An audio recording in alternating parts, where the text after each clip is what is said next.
이태원에서 자녀를 잃은 분들은 자녀들이 사망한 지 한 달이 지났지만 매일 자녀가 좋아하는 음식을 만들어서 사고 난 곳을 찾는 부모가 있답니다. 또 생업을 완전히 포기한 부모도 있고, 시간이 지나면 슬픔의 강도가 줄어들 줄 알았는데 갈수록 더 다들 힘들답니다. 더 슬퍼하는 것이 맞는지, 다른 가족을 위해 슬픔을 감춰야 하는지도 모르겠답니다. 또 자녀의 방에 냉기가 돌까봐 보일러를 계속 틀어놓는 부모가 있고, 사망신고를 하기 위하여 주민센터를 찾아갔지만 사망신고를 하고 나면 아들이 세상에서 진짜 사라질 것 같아 사망신고도 못하고 있답니다. 한 달 안에 사망신고를 안 하면 과태료를 내야 된다는 거 다 알지만 사망신고를 하고 나면 정말 못 살 것 같아 차마 못하고 있답니다. 참사 이후 아무 데도 나가지 못하고 지인과의 연락도 다 끊은 그런 부모도 계시답니다. 육신의 부모도 이 정도인데 하물며 잃어버린 자식을 잡고 기다리시는 하나님은 오늘도 애를 태우고 계시다는 거, 이거 역시 우리도 잊지 말아야 할 것 같습니다. 왜 하나님 아버지께서 독생자 예수 그리스도를 희생하면서까지 우리를 구하셨는가? 우리가 이런 하나님 아버지의 심정을 조금이나 정말 안다면 우리가 어떻게 가만히 있겠는가? 우리는 이런 하나님 아버지의 마음을 갖도록 기도해야 하지 않겠는가? 왜냐하면 마음이 먼저 복되게 변해야 인생도 복되고 또 가치 있는 인생을 살 수 있기 때문입니다. 어쨌든 예수님은 사마리아에서 이틀 동안 추수하는 기쁨을 누리셨습니다. 그래서 예수님은 회복되시고 예수님의 영도 역시 강건해지셨습니다. 즉 예수님의 영혼에 공급되어진 양식인, 즉 자기를 보내신 분의 뜻인 잃어버린 영혼을 구원시키셨기 때문입니다. 이제 이런 영혼을 구원시키시고 또 사마리아 사람들을 구원해 주신 예수님은 곧바로 자기 고향으로 가십니다. 사실 예수님은 자기 고향에서 환영받지 못할 것을 다 아시고도 가십니다. 즉 예수님은 비록 환영받지 못할 것이지만 언제나 하나님의 뜻이 우선이었다는 거죠. 현대인들은 지나칠 정도로 자기 중심적입니다. 또 너무 이기적입니다. 또 너무 공리적입니다. 이익이 있냐 없느냐만 따집니다. 즉 하나님의 뜻은 아랑곳하지 않습니다. 그러나 인생의 성공과 실패는 과연 하나님의 뜻에 얼마나 부합된 인생을 살았냐.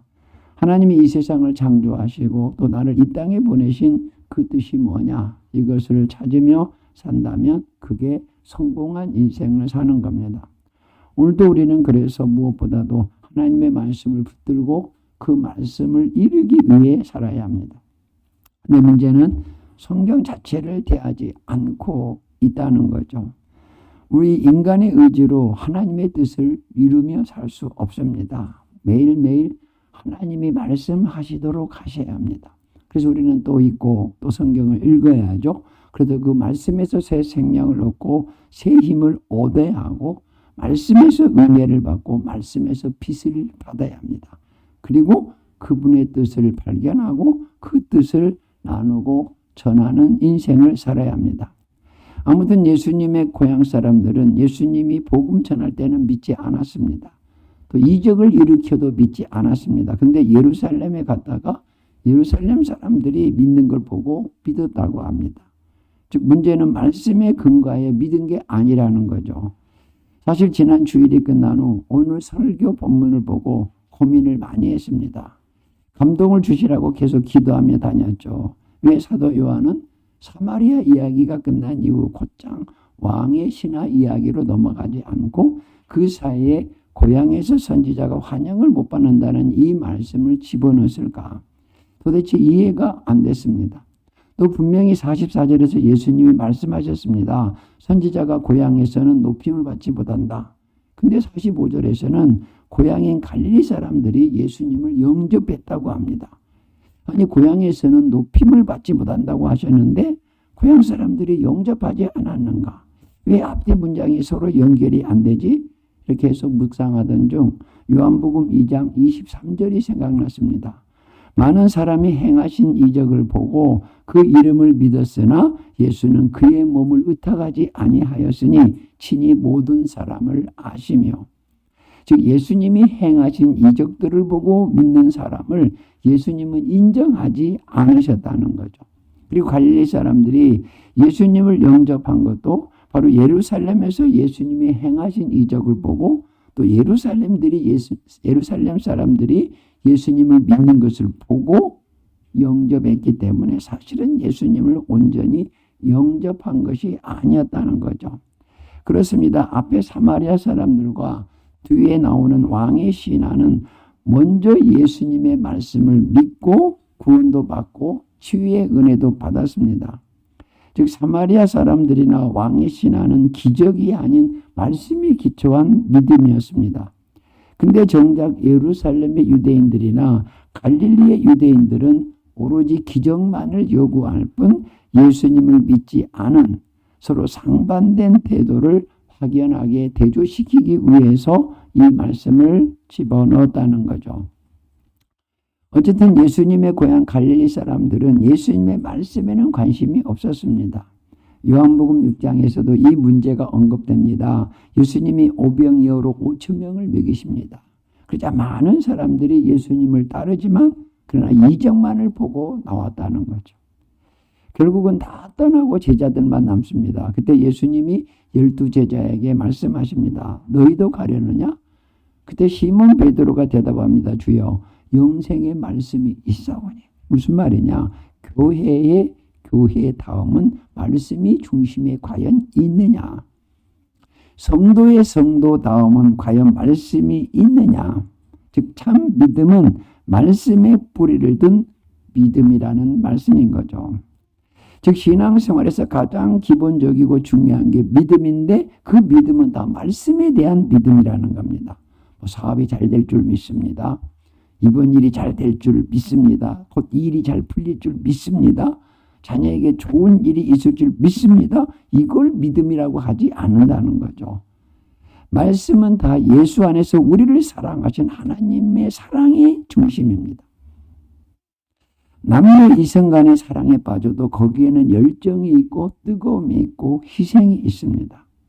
하물며 하나님과의 사랑에 빠졌다면, 예수님의 십자가의 사랑에 빠졌다면, 그리고 그 사랑의 감동을 받았다면 당연히 열정이 있고 간절함이 있다는 거죠.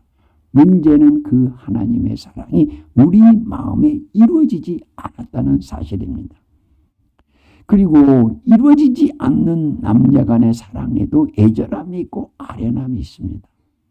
근데 저와 여러분은 주님의 사랑에 대한 애절함도 없고 아련함도 없습니다. 문제는 말씀을 떠난 믿음이고 말씀을 멀리한 신앙이기 때문인 거죠. 지난주 토요일에 처조카를 만났습니다. 아이들 둘을 데리고 왔습니다. 그리고 저에게 아이들을 자랑했습니다. 목사님, 아이들이 나보다 더 믿음이 좋아요. 오늘 친정에서 자야 한다고 하니까 그럼 내일 교회를 못 가? 물으면서 매우 아쉬웠다고 했습니다. 여기까지는 참 좋았습니다. 사실 그 두 아이들이 처갓집 손주지만 제가 평소에 계속 기도해 주었거든요. 믿음이 좋도록. 근데 그 다음 말이 나를 실망케 했습니다. 애들이 교회에서 하는 게임을 너무나 좋아해요. 사실 지금 한국교회의 공통된 문제가 바로 그겁니다. 교회에 흥미를 갖도록 이런저런 프로그램을 다 끌어들이고 있다는 거죠. 교회는 어디까지나 말씀과 기도와 구제라는 세 가지 특성을 갖고 있어야 합니다. 어려서부터 애들이 게임이나 프로그램의 재미에 빠져 교회를 다닌다면 나중에 20대가 되고 대학을 가고 결혼할 청년 때가 되면 다 교회를 떠나는 겁니다. 왜? 교회에서 주는 재미보다 세상에서 주는 재미가 훨씬 더 크기 때문이죠. 무엇보다도 이 애들을 교회가 되도록 해야 하는데 이 애들이 교회가 아니다 보니까, 즉 성령이 없다 보니까 친구들과 술 마시고 게임하고 또 이성 친구를 만나느라 다 교회를 떠난다는 거죠. 잠깐 죄송합니다.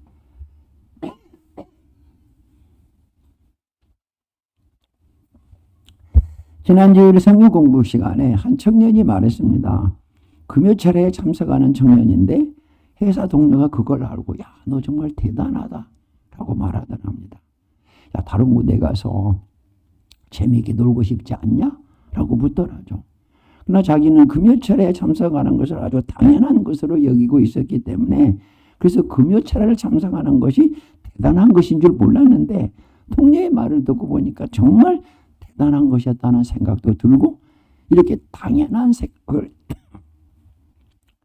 갖도록 해준 집과 교회가 정말 고마웠다고 말했습니다.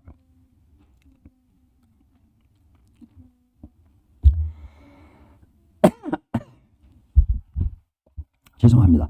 그 청년은 고등학교 때도 꼭 한 번은 교회를 들러 기도하고 간 청년이었습니다. 그 취직 전이나 취직 이후에도 됐으면 새벽 기도, 밤 기도에 빠지지 않으려고 했죠.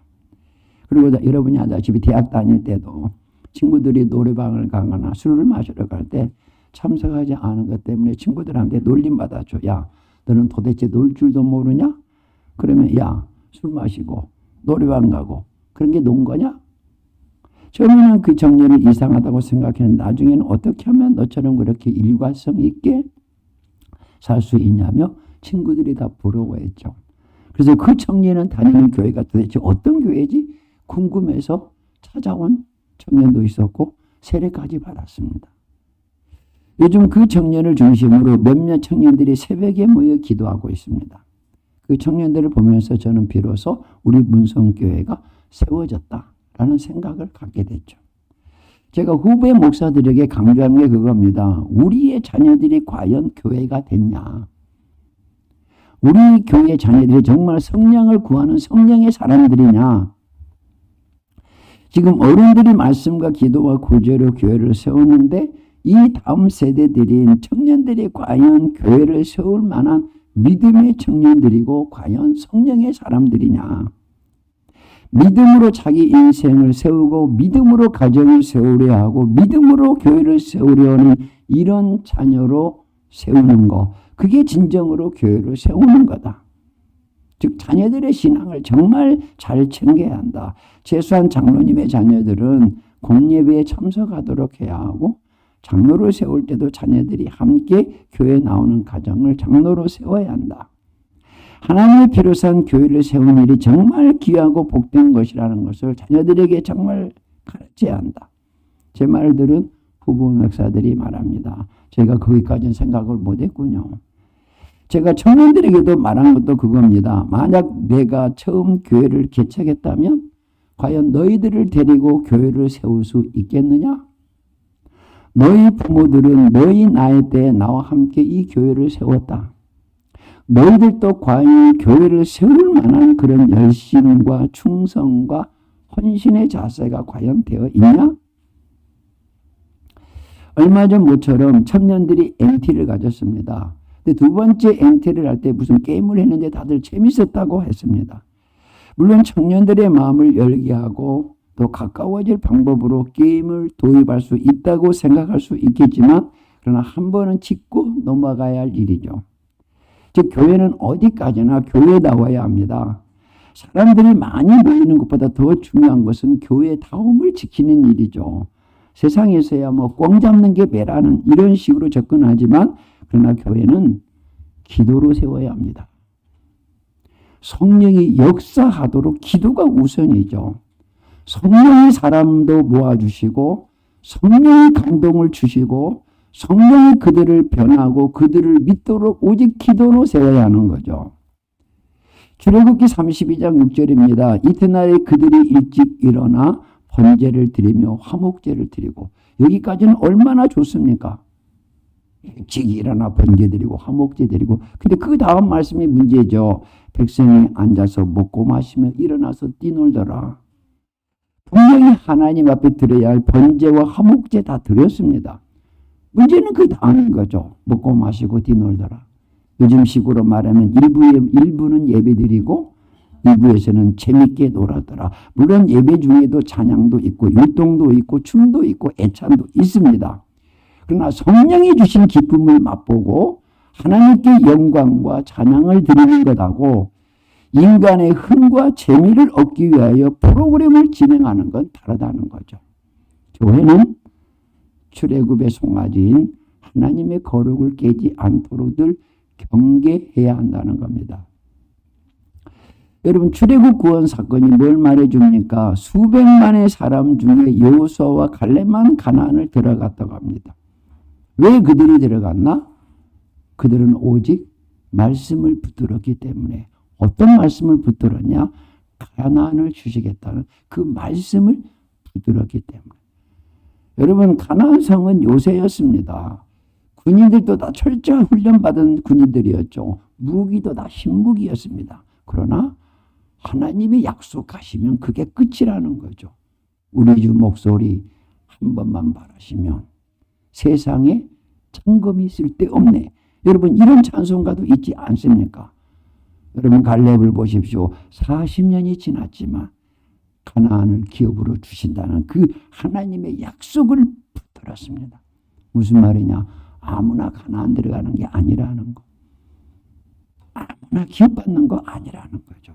여러분, 다윗이 왜 큰 은혜를 받은 겁니까? 주야로 말씀을 가까이 했다고 하지 않았습니까?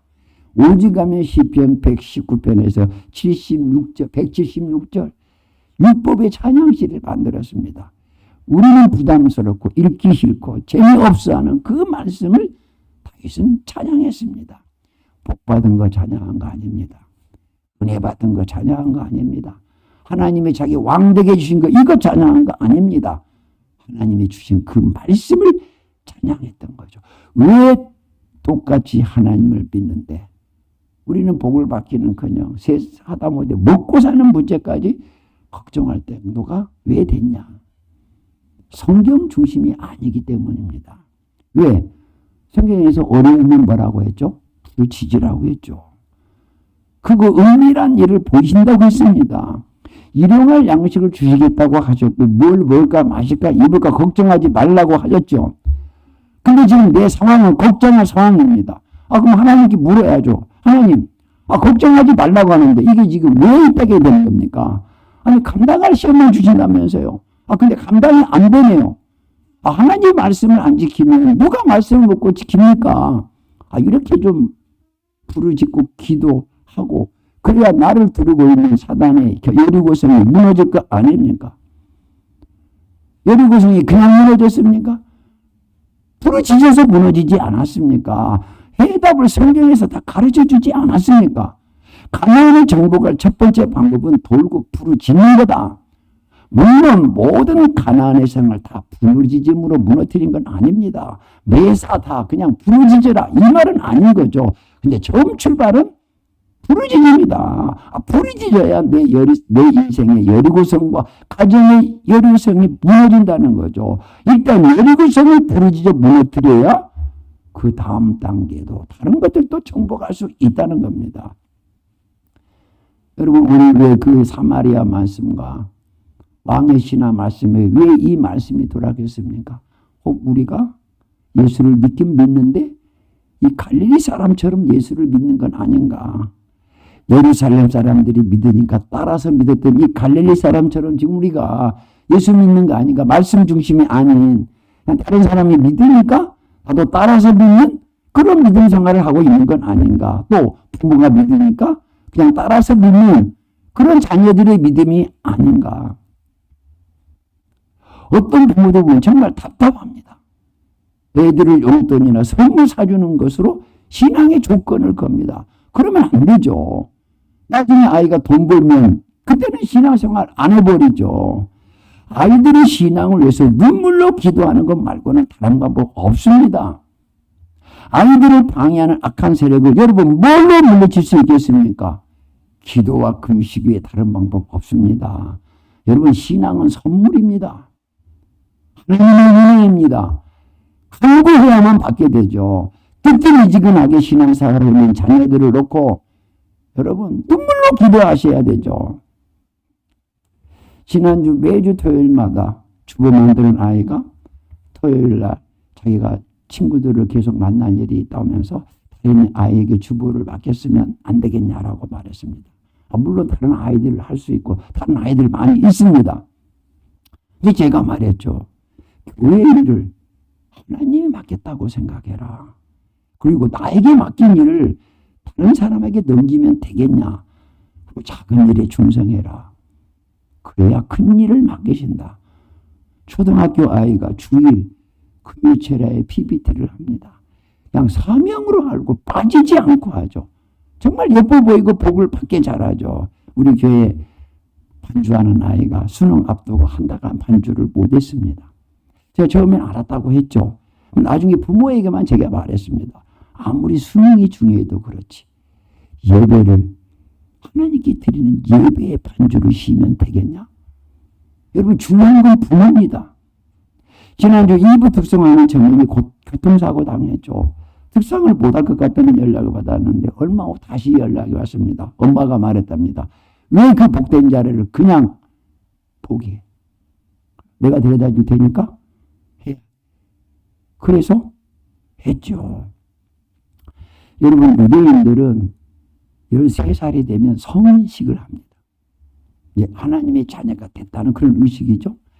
근데 그 이후로는 이제 신앙의 책임이 자녀에게 있다는 거죠. 근데 13살이 되면 1년 동안 꼭 시키는 훈련이 있습니다. 율법을 읽다가 감동받은 부분이 있으면 그것을 잘 다듬어서 꼭 사람들 앞에서 발표하는 훈련입니다.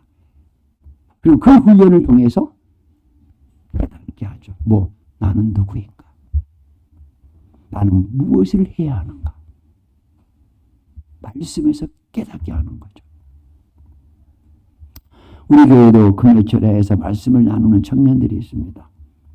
말씀을 연구하고 말씀을 전하다 보면 내 인생의 앞길을 붙잡아 줄 말씀을 선물 받게 되죠. 이건 제가 체험한 겁니다. 제가 목사 되기 전에 말씀을 열심히 읽고 가르치고 저러다 보니 말씀을 받았죠. 맨 처음 나를 사로잡은 말씀은 여러분도 잘 아는 요한복음 1장 12장. 영접하는 자, 곧 그 이름을 믿는 자에게는 하나님의 자녀가 되는 권세를 주셨습니다. 내가 하나님의 자녀가 됐다. 하늘의 권세를 가졌다. 그 당당함, 그 자부심, 그 믿음. 그래서 병든 자에게 손을 얹어 나으리라. 그 믿음. 그래서 손을 얹고 나. 그리고 여러분도 잘 알다시피 저를 이 목사 길로 가게 한 말씀이 뭐라고 그랬죠? 네가 나를 사랑하느냐? 내 양을 먹이라. 내 양을 치라. 주님을 사랑하는 거? 이 외에는 방법이 없구나. 물론 내 계명을 가지고 지키는 자가 사랑하는 자지. 그래서 우리 자녀들도 무엇보다 말씀에 붙들리도록 말씀을 열심히 읽게 해야 됩니다. 사실 사마리아 여인이나 왕의 신하나 딱 한 번 예수님을 만나서 믿었습니다. 근데 예수님의 고향 사람들, 심지어 제자들, 매일 예수님과 같이 먹고 마시고 자고 전국에 다니고 수많은 이적을 받지만 하나님의 아들로 믿지 않았던 거죠. 믿는다고 하면서 말씀도 안 읽고 기도도 안 하고 전도도 안 하고 즉 믿는 증거는 하나도 없고 그냥 예수님을 믿는다고만 하는 것. 오늘 말씀에 나온 갈릴리 사람 그런 사람들 아닌가. 정말 구원과 영생과 천국에 대한 믿음인가. 오로지 기복, 세상적인 기적만 일어나기를 바라고 믿는 갈릴리 사람의 신앙이 아닌가. 사실 아들을 희생해서 우리를 구하신 그 크신 하나님의 사랑에 감흥도 없고 감동도 없고 감격도 못하는 우리의 마음이 정말 문제가 아닌가. 그런데도 우리가 하나님을 사랑하지 않고 있는데도 아직도 사랑하는 사이로 이렇게 유지되고 있는 거. 정말 잘 믿고자 하는 마음도 안 먹고 잘 믿으려고 애도 안 쓰고 근데 정말 이렇게 믿고 있는 거. 이거 정말 이상한 거 아닙니까?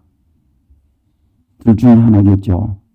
갈릴리 사람들처럼 믿고 있다고 착각하고 있든지 아니면 하나님이 우리를 계속 붙들어주고 계시든지 정말 감사할 일이죠.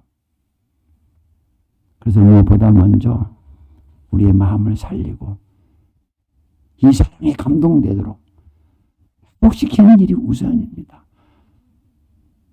그리고 하나님의 말씀 말고 과연 뭐로 우리의 마음을 살리고 회복시킬 수 있겠는가? 여러분, 성경의 특성이 있습니다. 성경은 읽을수록 더 읽고 싶어집니다. 조금 읽을 때는 내용도 안 들어옵니다. 집중도 안 되죠. 그리고 정말 지루합니다. 왜 그러겠어요? 내 눈이 열리지 않았고 내 마음이 새로워지지 않았기 때문에. 근데 성경을 계속 읽으면 내 눈이 성경을 요구합니다. 내 마음이 막 성경을 갈급해야 합니다. 내 손이 성경을 노려하지 않습니다. 그래서 계속 성경을 읽고 싶고 성경을 계속 들고 다니게 되죠. 밥 먹을 때도 화장실 갈 때도 이 손에서 성경이 떨어지질 않습니다. 그 정도가 돼야 잠잘 때도 머리에서는 계속 성경을 읽게 되고, 그렇게 되면 영적으로 저절로 깨어있게 되고 하나님의 은혜의 세계에 가까이 나가게 되는 거죠. 그래서 우리 학생들은 방학 때나 그리고 어른들은 시간 있을 때 일단 말씀을 막 읽어야죠. 그래야 내 영혼이 기름 부음 받게 되고 여러분의 삶이, 내 삶이 푸른 초장과 쉴만한 물가로 인도함을 받게 되는 겁니다. 이 순서를 바꾸지 마시기 바랍니다. 말씀을 마칩니다. 영혼에 대한 하나님 아버지의 마음을 갖도록 기도하시고 하나님의 뜻을 이루는 삶을 살기 위해서 정말 말씀을 가까이 하는 삶을 살기 위해서 기도해 주시고, 하나님을 정말 사랑하냐, 그 사랑의 간절함, 열정 없는 이 내 마음에 회복되도록 더 말씀 기도하시고, 특히 하나님의 필요한 교회를 기도로 성령으로 세우려는 그런 마음이 있는가? 여리고 성을 부르짖음으로 무너뜨리려 하는가? 갈릴리 사람과 같은 남의 믿음을 따라 믿는 이런 믿음 생활이 지금 아닌가? 자기 일에 충성하는 그런 자녀, 또 교회를 세울 만한 그런 자녀로 신앙인으로 양육하고 있는가? 내 영혼이 기름 부음 받고 내 삶의 푸른 초장으로 인도함 받도록 내 눈이, 내 손이, 내 마음이 막 성경을 갈급해 하는가? 돌아보면서 기도하는 시간 갖겠습니다. 하나님의 말씀을 통해서 우리를 돌아보시면 감사합니다. 영혼에 대한 아버지의 마음을 갖게 해 주옵시고 하나님의 뜻을 이루는 삶을 살기 위해